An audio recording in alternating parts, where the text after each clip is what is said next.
The Hard Shoulder with Kieran Cuddihy with the MG hybrid and electric range on Newstalk. The New Zealand government has proposed banning greyhound racing from 2026. The reason being that the percentage of dogs injured in races remains significantly high. The industry there, like here, has faced long criticism for not doing enough to protect animal welfare. And the question is, should Ireland do something similar? We'll speak to Independent TD for Kerry, Michael Healy-Rae, in just a minute. But first, I'm joined in the studio here in Cork by Katie Corcoran of Greyhound Awareness Cork. Katie, good afternoon to you. Thanks for joining us. Good afternoon, Jonathan. Thank you so much for inviting me here. Can I ask you, is this something you think is inevitable here, that we'll follow New Zealand's example? Oh, absolutely. It's going to follow on here. I mean, already this year, Mexico, the very last track in Mexico shut down. So that's one more country that there's no longer greyhound racing. It's inevitable here. The public are not really that interested in greyhound racing anymore, judging by their attendance. I mean, I know there's one track, Youghal in Cork here, where there were 3 people was the average attendance. I believe that was last year. And also there's a lot more awareness about the inherent cruelty in greyhound racing wherever it happens. I mean, you have 6 greyhounds racing very, very fast in an oval fashion. As soon as they reach the first bend, very often there's a collision. There's actually a saying in the industry, the first bend is often the last. And also, like we're seeing for 2024, there's a very large increase in the number of deaths at tracks. I mean, people will either love it or hate it, but the vast majority of people, I have to say, Michael Healy-Rae, I know you're a backer of greyhound racing, they're not really going anymore to the track. They're not engaging in the same way they did in the 80s, the 90s and the 90s. So therefore, is it doomed? To say that it's inevitable. Sorry, Michael Healy-Rae, I'll ask you to start again there, sorry, because we just missed the top of that answer. Oh, sorry. What I'm saying is Katie says that it's inevitable that what is happening in New Zealand will happen in Ireland. Well, I wouldn't say that, because I'm very thankful to present and past governments for their support for the industry, because, as you know, we've 90 million a year, which is 20 million for the dog industry and 70 million for the horse industry. And there's a matter of choice in Ireland. Choice is a big word in Ireland at the moment, in people's private lives and in every aspect of their lives. And if we have genuine people, and if it is their choice that as a hobby or as a sport that they follow horses and dogs, that's their choice. And we have a very long tradition in the greyhound industry where people, both in rural and urban Ireland, when dogs are finished, what we call their racing life, they're kept as pets, much loved, much wanted pets. I know people who have their greyhounds and they don't actually like their greyhounds. They don't actually treat them like a hobby or a sport. They actually love their greyhounds. Their greyhounds are an integral part of their lives. And with regard to the money that we invest, we being the taxpayers, we being a government, we being a state, you do realise, Kate, that there's 315 million of a return to the exchequer. And there's also a small little matter then of only 11,000 jobs that are hingent on this sport. So to say that it's inevitable that it will happen in Ireland, first of all, I'll say to you, what will happen to 315 million? What will happen to 11,000 jobs? Then from a mental health point of view, what will happen to people who adore greyhounds and adore racehorse going? Because you must remember, if the Yankees will get their way with regard to the greyhounds, the next thing they'll concentrate in will be the great tradition of horse racing. And they won't be happy until there's weeds growing over our race tracks, both for horses and our tracks for the dogs. Okay. I absolutely love going to our local track in Tralee on a Friday or a Saturday night. And what about the millions? How busy is it, Michael? How busy is the Tralee track on a Friday night? Well, I'd like to tell Katie and all your listeners, the Friends of Kerry University Hospital will tell you how busy it is when we have an excellent night, when you can barely get inside the door. That's one night on a dreary Friday night in the middle of November. How busy is it? And what about all the community schools, our local schools, who have fundraising nights, when we have an accident or an incident, and when there's a fundraising night for a person who might find themselves or their family in a bad situation, and when the track is actually thronged. And I can only speak for Tralee.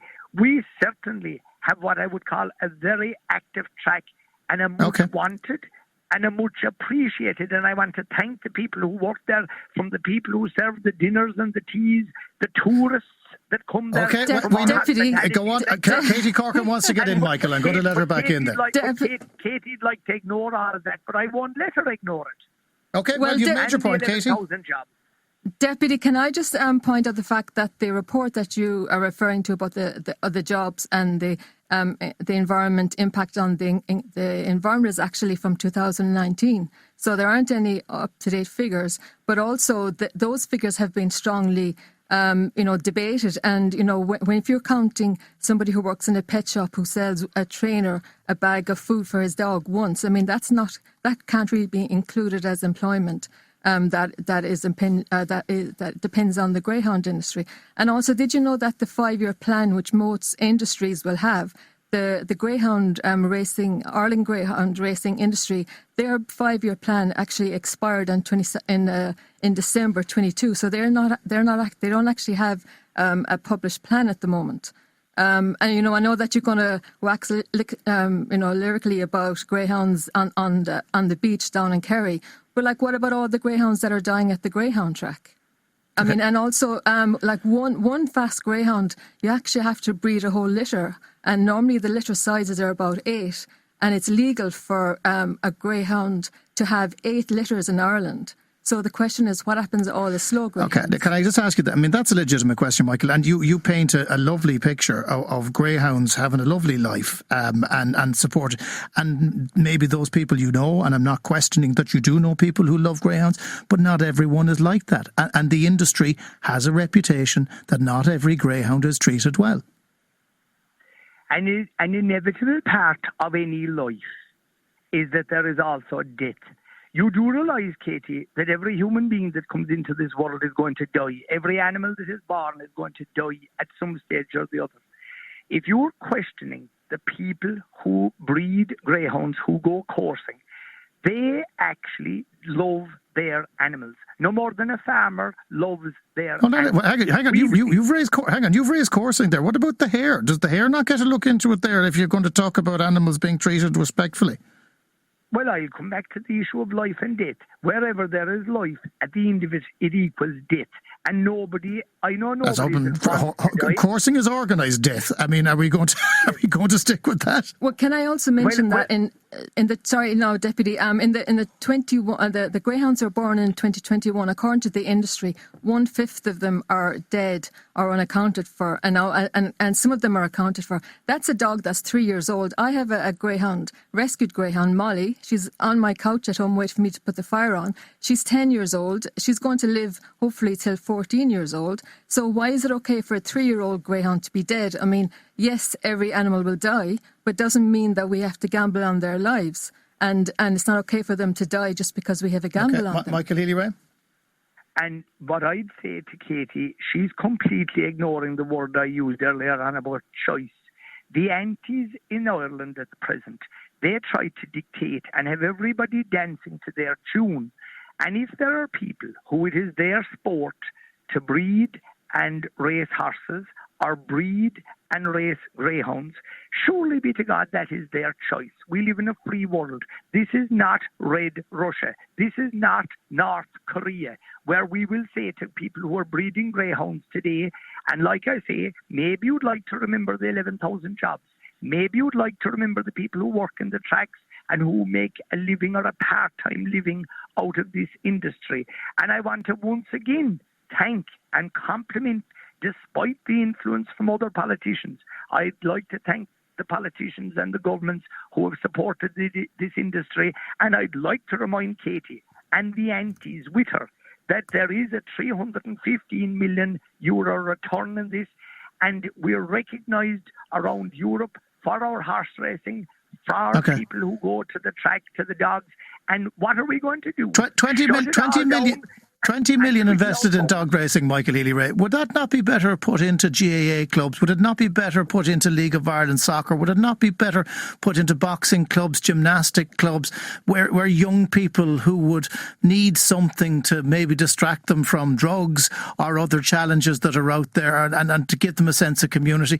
I mean, that money's going on greyhounds. What good is the greyhound? It's a very poor argument for a very good, respectable broadcaster such as yourself to go pitting one crowd against another, because I will remind you... Well, I'm a member of the GAA, and I'm just wondering why that money isn't coming towards us. Well, Deputy, I'm thinking of the children of that 20 Oh, no, we better let Michael come back. Michael, come back, yeah. Okay. Yes, thanks. Yes, you're in charge, Jonathan. What I would say is about the money. You can't pit one against the other. We do a thing called our sports capital grants every year. The government, again, present and past governments, have supported our industries, our sporty organisations, our GA clubs. Of course, we'd always like to get more, but we are getting funds every year, not insignificant funds, but considerable funds. Yes, I would like to see other codes of sports receiving more money, but to be pitting one against the other, and when you're talking about people and about affecting people's lives, will somebody please have consideration for people who adore their greyhounds, families? I'm not going to embarrass in particular people by naming them, but I know of families in County Kerry, in North and Mid and East and South and West Kerry, who actually, the greyhound tradition, it's a part of their way of life. I don't question that. Take it away from them. They can still have. Stay at home and twiddle They their can thumbs. they still have the greyhound. But Katie, last word new to this. Well, I want to correct the deputy that greyhound racing is not considered a sport, and it's not. Well, many people who practice it do consider it. But I'm thinking of the 19 million should really maybe go from the exchequer to maybe children with scoliosis or care or something like that. Be much better use of the money. Well, we'll see what our listeners think. 53106 for 30 said 087 1400 106 if you want to get in touch with WhatsApp this afternoon. Michael Healy Ray, Independent TD for Kerry, Katie Corcoran, Greyhound Awareness Cork. Thank you both very much for joining us. The Hard Shoulder with Kieran Cuddihy. With the MG hybrid and electric range. Weekdays from 4 on Newstalk.